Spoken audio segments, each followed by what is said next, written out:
আসলে কারো ছাদ থাকে তো কবুতর থাকে না, কারো কবুতর থাকে তো ছাদ থাকে না। তেমনই সাইম হইতেছে নতুন কবুতর পালতেছে।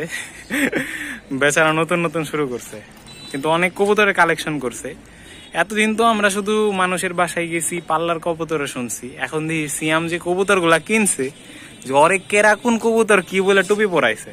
তো সিয়াম, এই যে এত কবুতর কিনলা, তাহলে তোমার তো অনেকে মনে হয় বলছে যে এটা এত পাল্লা অত পাল্লা বা এত জায়গা থেকে আসা। লও দিয়ে আজকে তোমার কোন কবুতর কেরা কত পাল্লা থেকে কইছে এটা আজকে দেখুন, যে মনে মনে পাল্লা নাকি ওই যারে বলে যে কবুতর খাঁচাই রেখে পাল্লা। অনলাইনে সেল পোস্ট করলেই 4 side poultry, 3 side poultry, 10 kilo, 20 kilo, 50 kilo, 100 kilo.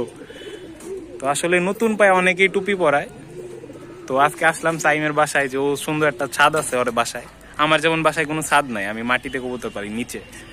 তো আবার নতুন শুরু করছে, একদমই নতুন, খাঁচা থেকে শুরু করে কবুতর সবই নতুন। মাত্র মাত্র উড়ান শিখতেছে বা উড়াইতেছে। তো পরে আসলাম আজকে, ভাবলাম যে ওর কবুতর একটু দেখা যাই কেমনে কি কি কিনলো। এই কবুতরটা তোমার কি বলে বিক্রি করছে? 100 কিলো নারায়ণগঞ্জের কবুতর এটা বলে। আচ্ছা, যাই হোক, টাইম নতুন পালতেছে, এই কবুতরটা কিনছে।